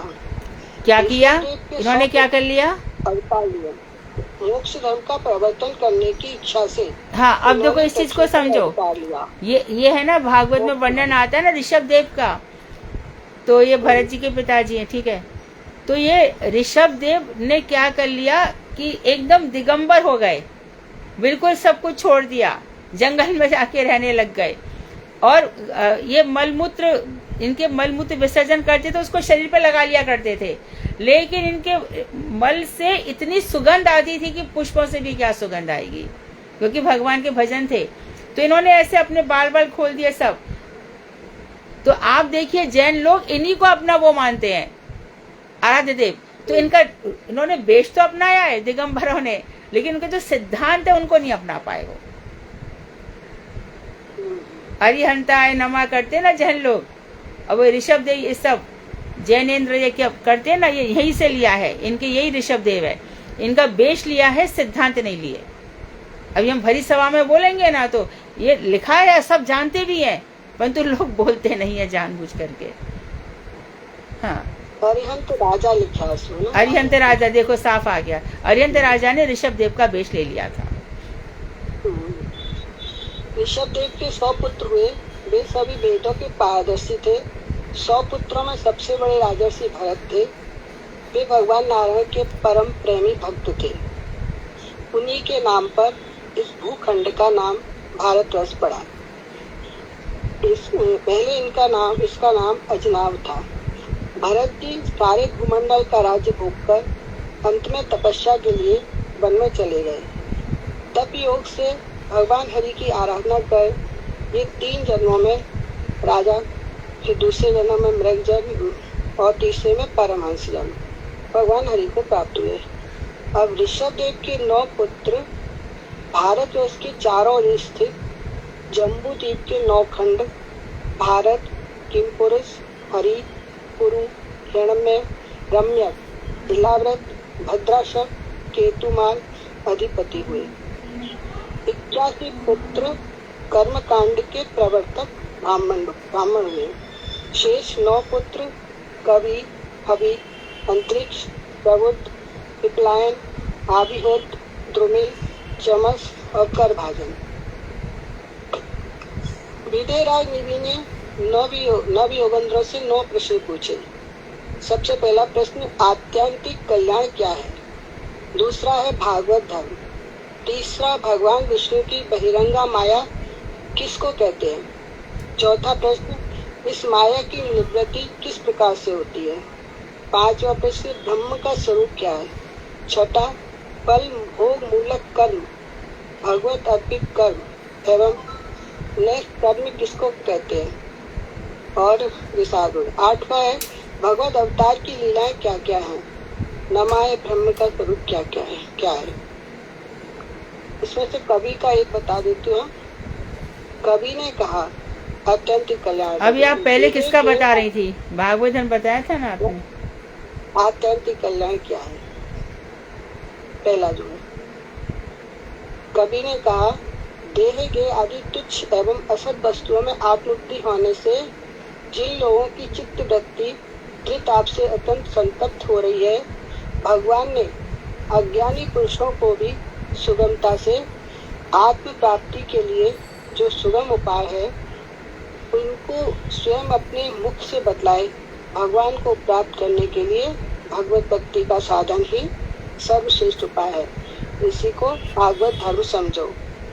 इस मार्ग पर नेत्र बंद कर दौड़ने पर भी, अर्थात विधि विधान में त्रुटि हो जाने पर भी भगवत प्रति भक्ति के मार्ग से अतीत नहीं होता है, ना ही उसके फल से च्युत होता है। मानव अपने शरीर, मन, वचन, इंद्रिय, बुद्धि या चित्त से जो कुछ भी कर्म करे उन सबको परम ब्रह्म नारायण की सेवा के लिए समर्पण कर दे। यही सीधा साधा भागवत धर्म है। जो व्यक्ति भगवान से विमुख होता है, भगवान की माया के कारण उसकी विस्मृति हो जाती है। उसके कारण यह ध्येय मैं हूँ अज्ञान को ही वह ज्ञान मान बैठता है। भागवत धर्म है थोड़ा सा बड़ा। इसी से उपाधिभूत देह इंद्रादि में अहंकार रहता है। इस अहंकार से भय उपस्थित हो जाता है। विवेकी व्यक्ति को अपने गुरु को ही परम आराध्यतम, परम प्रियतम मानकर एवं अन्य कामनाओं से रहित होकर भगवान की आराधना करनी चाहिए।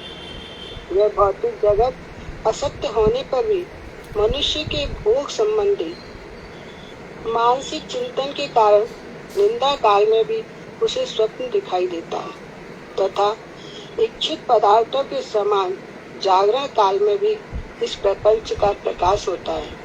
बुद्धिमान मनुष्य को चाहिए कि वह विवेक के द्वारा संकल्प विकल्पात्मक मन को नियंत्रित करे और मन का निग्रह केवल एकमात्र भगवत सेवा से ही संभव है। भगवान चक्रपाणी की जन्म, गुण तथा लीलाओं का स्मरण कराने वाली बहुत सी कथाएं प्रसिद्ध हैं। उनको सुनते रहना चाहिए। लोक लाज संकोच छोड़कर उनका गान करते रहना चाहिए। किसी भी वस्तु, व्यक्ति और स्थान में आसक्त न रहकर स्थिर भाव से विचरण करते रहना चाहिए। इसी केवला भक्ति से जीव को नित्य सर्वार्थ सिद्धि की प्राप्ति होती है।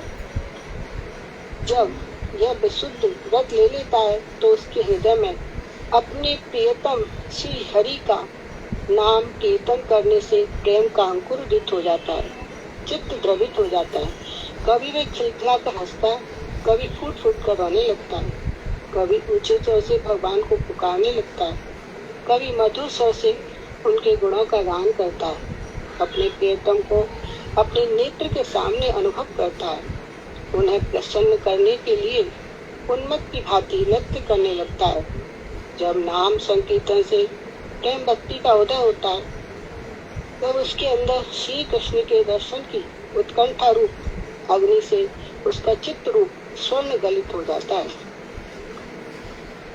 भगवत भक्त आकाश, वायु, अग्नि, जल, पृथ्वी, चंद्र, सूर्य आदि ग्रह, नक्षत्र, समस्त प्राणी, दिगमंडल, वृक्ष, लताएं, नदियां, सागर आदि जितने भी स्थावर जंगल, सबको भगवान हरि के अधिष्ठान समझकर एकाग्र चित्त होकर उन्हें प्रणाम करते हैं। जिस प्रकार भोजन करने वाले व्यक्ति को प्रत्येक ग्रास के साथ ही तुष्टि, पुष्टि और क्षुधा निवृत्ति ये तीनों एक साथ होते जाते हैं, उसी प्रकार शरणागत मनुष्य को भजन के प्रत्येक क्षण में भगवान के प्रेमास्पद भगवान के स्वरूप की अनुभूति और भगवान से अलग विश्व से विरक्ति, इन तीनों की एक साथ उपलब्धि होती है। वह बाद में परम गति का अनुभव करता है, सर्व क्षण सेवा राज्य में प्रतिष्ठित होकर उत्तरोत्तर अधिकार प्राप्त कर लेता है। हरे कृष्ण। ये हो तो गया भैया, परंतु जैसे कि भक्तिविनोद ठाकुर कह रहे हैं 3 बार पढ़ो, 4 बार पढ़ो, 5 बार पढ़ो, तो कल है ना इसी को सब लोग पढ़ लेंगे जिनके पास पुस्तक है, और फिर थोड़ा थोड़ा सब बताएंगे तो अच्छा डिस्कशन हो जाएगा। चलेगा? ठीक है। भागवत धर्म क्या है ये पर? हाँ, आप लोग तैयार हैं? तैयार है दीदी। हरे कृष्णा दीदी, दंडवत प्रणाम। तैयार है दीदी। हाँ, दीदी। हाँ, ये पहला है आत्यंतिक कल्याण क्या है, दूसरा आएगा भागवत। तो पहला है नहीं कुछ। आत्यंतिक कल्याण का जैसे कि भक्तिविनोद ठाकुर ने हमें उपदेश दिया है कि आप लोग पढ़ें, मनन करें, आलोचना करें। तुम मुझे सुनाओगे तो मेरा भी हमारे पास तो ग्रंथ नहीं है ना। तो खरीदो ना, क्यों नहीं खरीदते हो? भागवतम का है ना ये। भागवत तो चल रही है कब से। हमारे पास दूसरी भागवत है ये। जिनके पास ग्रंथ है वो बोलेंगे, ज्योति दीदी, जिनके पास ग्रंथ है वो बोले। और नहीं है तो खरीदो। हाँ जी दीदी। अच्छा हाँ जी दीदी। जीवन में अगर उसमें सेंड कर दो आप तो पढ़ लेंगे ना दीदी। PDF सेंड कर देना आप इसमें ग्रुप में। अरे पूरा भागवत उसमें है, पूरे purevakti.com में पूरा भागवत है। मतलब आप कंप्यूटर से या उससे नहीं पढ़ पाती हो तो खरीदना चाहिए ना, क्यों नहीं खरीदते हो? क्या प्रॉब्लम है? जीवन भर भागवत पढ़ना है। मुहु रहो रसिका, हे रसिको, हे भावुको, बार बार पढ़ो। सारे के सारे प्रसंग याद होने चाहिए। अभी कल इंदु जी एक तो सुभद्रा हरण की कथा कल सुना पाओगे? इंदु जी आप सुभद्रा हरण की कथा कल मुश्किल होगा। मंडे के लिए मैं बोला था। हाँ, मंडे के लिए चलो, मंडे के लिए कल इसको पढ़ो। दूसरा अध्याय है, उसमें पहला ही कि मनुष्य का आत्यंतिक कल्याण किसमें है। आत्यंतिक मतलब इससे बढ़कर और कोई कल्याण नहीं है। सबसे बढ़कर कल्याण क्या है, तो उसके लिए जो उत्तर दिया गया है कि सबसे बड़ा कल्याण किसमें है, तो इसको खुद 2 लाइन, 4 लाइन, 6 लाइन पढ़ो, इसको समझो, जीवन में उतारो। आज तुमको ऐसा लग रहा है दीदी ऐसा करिए, कल कहोगे कि यही ग्रंथ हमें मिल गया। दीदी आप भी जाइए, मैं किसी की जरूरत नहीं है, ग्रंथ मिल गया, मैं सब कुछ मिल गया। ग्रंथ भगवान है। हम लोग जो कुछ बोलते सब इसमें से ही बोलते हैं। आपको नहीं छोड़ेंगे दीदी, आपको नहीं छोड़ेंगे हम जब तक जीवित हैं। और आपका पीछा नहीं छोड़ेंगे आप। इंदु जी, श्रीमद् भागवत जब आ जाती ना जीवन में, ऐसा ही हो जाता है। भागवत तो दीदी आपके अनुगत्य में पढ़ेंगे, नहीं तो हमें समझ नहीं आती। पढ़ते तो हम हैं, मैंने भागवत लगाई हुई है। हाँ। जो आपसे पढ़ के आनंद आता है ना, वैसे पढ़ के नहीं आता। कई बार तो दीदी पूरा पेज पढ़ जाती हूँ, पता नहीं क्या पढ़ा, पता ध्यान क्या होता है, फिर तीसरी बार पढ़ती हूँ तब समझ में आता है थोड़ा थोड़ा। हाँ हाँ हाँ। तो लेकिन जो आप समझाते हो ना, जैसे चैतन्य शिक्षामृत है, इसको आप स्वयं पढ़ेंगे समझ ही नहीं आएगी, आपसे पढ़कर ही समझ में आती है। तो आप भागवतार इतना एक्सप्लेन करते हो ना दीदी, वो तो बात ही अलग है। जो भागवतार्क मरीचि माला है ना, अभी हम जो लेंगे इस ग्रंथ को, वो ग्रंथ मैंने ले लिया, वो मैंने रख लिया अपने मंदिर में। हाँ हाँ मंगवा लिया ना, तो बस हरे कृष्ण दीदी, मैं भी नहीं आई दीदी ये वाला ग्रंथ तो है मेरे पास भी है, भागवत मरीचि माला भाई। हाँ, तो उसमें भागवत के श्लोक हैं सारे, चुने हुए श्लोक भक्तिविनोद ठाकुर ने चुने, उसमें जीव तत्व। ये कब शुरू करेंगे हम? अब बस ये शिक्षामृत पूरा हो रहा है ना, आगे आशीर्वाद दे रहे हैं ना, ग्रंथकार का निवेदन, हम चाहे तो इसको यहाँ भी पूरा कर सकते हैं। और अभी बस ग्रंथकार बता रहे कि क्या क्या करना है, उनका रिक्वेस्ट कर रहे हैं हमसे ऐसा ऐसा करना, तो पढ़ लेंगे, उसके बाद ये पूरा हो जाएगा। नवदीप से पहले करेंगे शुरू या बाद में करेंगे? नवदीप के बाद, नवदीप तक तो ये हो जाएगा, इसको होने दो ना, ये बाकी है ना। दीदी बाद में तो फिर आराम से हाँ, तब कर लेंगे। वो हम पढ़ा चुके हैं उसको, मरीचि माला ग्रंथ को, भारतीय विद्यालय में जब क्लास चलती थी ना, तब पढ़ाया है। बहुत बहुत अनुपम ग्रंथ है वो, इतना कठिन नहीं जैसे शिक्षामृत जैसा कठिन था, उसमें आनंद है, बहुत आनंद है, क्योंकि आप लोग एकदम अभी तो मैच्योर हो गए हो ना इतने, इसमें आनंद है। थोड़ा छोटा सा कीर्तन गाओ कोई भी। हाँ, मैं ना वो दीदी ने पढ़ा, मुझे मिला ना, 11वां स्कंद में देख रही हूँ, चतुर्थ खंड स्कंद 11-12 भागवतम। तो उसमें वो जो अभी दीदी ने पढ़ा 2 अध्याय में, वो नहीं था। 11वां स्कंद है, 11वां। अच्छा, 11वां स्कंद है दीदी। इस 11वां स्कंद में 2 अध्याय देखा था, 23 पेज पे, यही तो बोला था दीदी। उसमें नहीं है? हरे कृष्णा, हरे कृष्णा दीदी, उसमें नहीं है? एक मिनट, नहीं इसमें कुछ नहीं, इसमें कुछ अलग लिखा, दीदी ने कुछ और बोला था। ऐसा नहीं हो पहला सकता। वो है ना, अपना ग्रंथ का नाम बता दो, दीदी वाला ग्रंथ है, अगर दीदी वाला ग्रंथ होगा तो जरूर होगा। नहीं दीदी वाली ग्रंथ है श्रीमद् भागवतम चतुर्थ खंड स्कंद 11-12। हाँ, तो है तो दीदी, द्वितीय अध्याय में है तो बात दीदी जो भी बताई, मैं पढ़ रही थी। हाँ, वसुदेव जी के पास नारद जी का आना एवं उन्हें विदेहराज निमित्त तथा नव योगेंद्र का संवाद सुनाना, यही था दीदी। और क्या, यही है देवी जी। सॉरी। हाँ हाँ हाँ, ठीक है। एक अच्छा सा कीर्तन सुनाओ, बढ़िया बंगाली।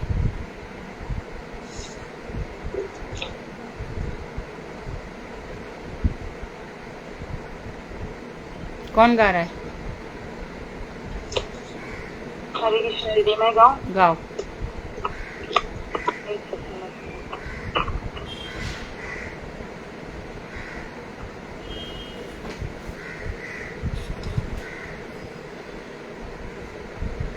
निताय गो नमानि यामा, निताय गो नमानि, आनिया प्रेमेरा वान्या भाषाई अवानी, प्रेमेरा वनैया निया, प्रेमेरा वनैया, निताय आइल गौर देसे, डूबीला भगत गाना, दीनाहीन भासे, दीनाहीन पतित पा, मरनाहि वाछे, ब्रह्मार दुर्लभ प्रेम साबाकारे आचे, अवध करुणा सिंधु काटिया मुहाना, घरे घरे बोल प्रेम आमी आरवाना, लोचन बले मोर नीताय, जेवाना भजीला, जानिया सुनिया से आत्मा घाती है ना, नीताय गुण मानियामा, नीताय गुण मानी, आनिया प्रेमेरा वान्या भाषाई अवानी, जय नित्यानंद राय, जय नित्यानंद राय, नित्यानंद राय, जय नित्यानंद राय। बहुत सुंदर। दीदी मैं महामंत्र करूं, बहुत दिन से ना मेरा मन हो रहा, मैं आपको महामंत्र सुनाऊं? सुनाओ। बस 2 मिनट। हाँ हाँ। श्री कृष्ण चैतन्य प्रभु, श्री कृष्ण चैतन्य प्रभु, श्री कृष्ण चैतन्य प्रभु नित्यानंद, श्री अद्वैत गदाधर शिवसदि गौरा भक्तवृंद। हरे कृष्ण कृष्ण कृष्ण हरे हरे, हरे राम राम राम हरे हरे। हरे कृष्ण कृष्ण कृष्ण हरे हरे, हरे राम राम राम हरे हरे। हरे कृष्ण कृष्ण कृष्ण हरे हरे, हरे राम राम राम हरे हरे। हरे कृष्ण कृष्ण कृष्ण हरे हरे, हरे राम राम राम हरे हरे। हरे कृष्ण कृष्ण कृष्ण हरे हरे, हरे राम राम राम हरे। हरे कृष्ण कृष्ण कृष्ण हरे हरे, हरे राम राम राम हरे हरे।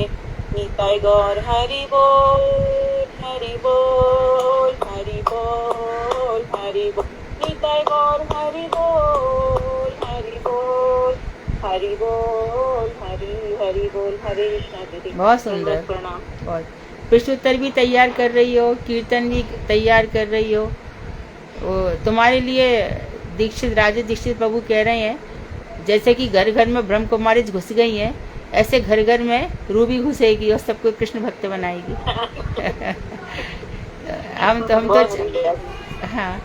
तो चाहते हैं कि हाँ, देखो कितनी जल्दी प्रोग्रेस कर रही है, बहुत अच्छा कर रही है। सुंदर गोपाल जी को फॉलो कर रही है ये पूरा कीर्तन सुन के आई है ना नरेला में। ये नरियल नहीं आई थी, ये नरियल नहीं आई थी इंदू जी, नरियल नहीं आई थी। नहीं आई थी? नहीं, ये वहाँ एक ऑनलाइन तो सुना था ना, ऑनलाइन सुना था ना, उसी में सीख लिया होगा। ये उन्होंने ये वाला गाया, ये वाला गाया ही नहीं था। उन्होंने बंगाली गीत वहाँ गाए इसलिए नहीं थे क्योंकि वो लोग समझ नहीं सकते थे ना बंगाली। हरिनाम किया है ना, उसके लिए बोल रही। हाँ, हरिनाम, हाँ बिल्कुल, हाँ बिल्कुल, हाँ। उनको मैं बार बार रिक्वेस्ट कर रही थी कि बहुत हरि कीर्तन करना है यहाँ पे, कुछ दिन तो गूंज रहेगी वहाँ पे ना। वो खाटू श्याम का बहुत ज्यादा बोलबाला है उधर। तो सभी लोग ऐसी प्रयास करें, हम सभी मिल करके कि हम लोग अपने गुरु जी का जो ऋण है ऐसी चुका सकते हैं कि हम लोग सबको हरि भक्त, कृष्ण भक्त बनाए, हरि नाम सुनाए। दीदी, आप लोग मेरे को आशीर्वाद दो कि मैं भी दीदी का जो भागवतम है मैं उसमें प्रवेश कर सकूं और मैं भी कुछ कर सकूं, और मैं अपने दीदी की जो मनोभीष्ट है ना मैं उसको पूरा, गुरुदेव का तो नहीं पता मगर मैं दीदी की जो मनोभीष्ट है वो मुझे पता है कि दीदी हमारी दीदी गुरु है ना, दीदी को मान रहे हैं ना, अपना शिक्षा गुरु दीदी है हमारी, दीदी को मानकर भी चल रहे हैं। तो आप सबका आशीर्वाद भी चाहिए ना, अभी तो बड़े में तो आशीर्वाद तो हमेशा है आपके साथ, हम लोग का दीदी का है। बहुत दीदी आपका इतना अच्छा ये प्रयास है ना कि आप हमें ग्रंथ भी करा रही हैं और भागवत भी करा रही हैं, ये बहुत सुंदर तरीका हो गया ना, इससे हमारी भागवत भी होती रहेगी और ग्रंथ भी पढ़ते रहेंगे, बहुत ही अच्छा लग रहा है। नहीं दीदी, अगर आप ऐसे नहीं होते ना तो हम भी भागवत का भी इतना सीरियसली जैसे आप करवा रहे हैं ना, ऐसा कोई भी पेन नहीं लेता इतना जितना आप जैसे करा रहे हैं। मैंने कल से 2 बार वो प्रियवती का पूरा अध्याय पढ़ लिया, अभी प्लान लिखने के, आपने आज टॉपिक चेंज कर दिया, अच्छा वो आसान लग रही है आपका वाला सुभद्रा हरण वाला। मैंने 2 बार पढ़ा था, मैं 15 मिनट्स में कैसे बनाऊं इस चैप्टर को सोच रही थी बैठे बैठे, मैं बहुत लंबा था अध्याय। हो जाएगा, सिंपल भाषा में चाहते और समझाने के हिसाब से करो, तो मैं 2 बार पढ़ा वो चैप्टर, लेकिन अभी सोच ही रही थी कि अपने प्लान कर हो जाएगा। आप है ना, अनुराधा भी बहुत शॉर्ट, अनुराधा भी अच्छी मेहनत, अनुराधा, भारती, सुधा, निशा, साधना जी, ये मेरी गुरु है, इनसे तो मैं मांगती रहती हूँ। बहुत अच्छे से कर रहे हैं सब लोग। वैसे तो भागवत में हेयांश नहीं है ना, वहाँ छिलका है ना गुठली है, सारा की सारा ही उत्तम है, पका हुआ फल है बिल्कुल। हाँ, परंतु शॉर्ट में तो करना ही पड़ेगा। और दीदी ये तो हम जिंदगी भर पढ़ते हैं तो भागवत समाप्त नहीं होने की, कुछ रिपीट करते रहेंगे बार-बार, है ना? सुन इंदु जी, मैं अपना MA के बाद रिसर्च भागवत में करी, एक छोटी सी बात बताती हूँ, है ना। रिसर्च भागवत में हो गई, चलो हो गया। उसी दरमियान मुझे गुरुदेव मिले थे उसी समय। तो इतने हतप्रभ थे, अभिभूत थे कि अरे तू भागवत में PhD कर रही है, उसी समय से। और बहुत सारे लोग थे, अखंडानंद जी थे, राजफेरी गोस्वामी थे, डोंगरेज महाराज थे। मेरे पिताजी सब जगह मेरे को उनके पास ले जाते थे। तो महाराज जी को डर था कि लड़की मायावादियों के चक्कर में ना पड़ जाए। तो महाराज जी ने कैसे भी करके मुझे, तो तुम बंगला पढ़ो और ये मायावादियों का गीता बेस गोरखपुर वाला भागवत मत पढ़ो, ये मायावाद का है, तुम ये पढ़ो। मुझे बंगला कहाँ आती है, और मैं उसको लेकर बैठती थी, इतने चील बिला, मेरे को कुछ समझ में नहीं आता था। बाद में फिर मैं लिटरली मैं I cried a lot for this कि मुझे भागवत आ जाए, यानी गुरुजी वाली भागवत आ जाए और मैं भागवत का अनुवाद करूं। और फिर देखो नवदीप धामी गुरुदेव मुझे बोले कि बेटी तुम भागवत का अनुवाद करो, नवदीप धाम में, है ना। फिर वो इतने प्रसन्न थे तो गुरुजी दिन रात मैं कर के भेजती थी, गुरुदेव करेक्शन करते थे, कोई कमी रह जाए एडिटिंग करते थे, करेक्शन करते थे, दिन रात लगे पड़े थे, दिन रात। सुबह 4 बजे से सारा टाइम वही करते थे। और कितना हुआ, महाराज जी 18,000 श्लोक है, अरे जल्दी करो, ऐसे सब होता था। तो ये अंतिम गुरु जी जब यहाँ से पधारेंगे उसके पहले उनको था कि मैं भागवत का काम पूरा करके जाऊँ। ये सब भागवत की कथाएं हैं, ऐसी नहीं आए। हाँ, ये गुरुदेव की कृपा से इस गोलोक धाम की, वहाँ से गुरु जी ने यहाँ पे इसको प्रकट करवाया है। बिल्कुल, महाराज जी की बहुत इच्छा थी। हाँ, तो जिसका अधिकार इसमें होगा ना, वो ऐसा बह जाएगा ना इसमें, फिर उसको छूटेगी नहीं। और आज ये वाला पढ़ो, अब कितने ऐसे प्रसंग है कि आज ये वाला प्रसंग पढ़ना चाहिए, आज ये प्रसंग पढ़ना चाहिए। मुझे कभी कभी तो वो प्रसंग इतना अच्छा लगता है कि जब युधिष्ठिर अर्जुन को भेजते हैं कि जाके पता लगाओ द्वारका में क्या हो रहा है, महाभारत युद्ध समाप्त हो गया, कृष्ण चले गए। तो पता लगाते हैं, तो पता लगा करके अर्जुन बड़ा नीचा मुख करके आते। प्रथम स्कंद में आप सबने पढ़ा होगा किसी ने, तो जब नीचा मुख करके आते तो युधिष्ठिर प्रश्नों की बाढ़ लगा देते हैं कि तुम्हारा मुख नीचे क्यों झुका हुआ है। तो अर्जुन कहते कि देखो मैं भी वही हूँ, मेरा गांडी वही है, पर इसका सारे की सारी शक्ति चली गई है। तो वो प्रसंग भी बहुत सुंदर है, एक प्रसंग उसमें अमृत भरा पड़ा है। ठीक है, जाना है। वांक्षा क्लतरुवश्य कृपा सिंधु बेवचा पतितानां पावनेभ्यो वैष्णवेभ्यो नमः। दीदी आज मेरा नहीं होगा। क्या है तुम्हारा आज? हरे कृष्णा।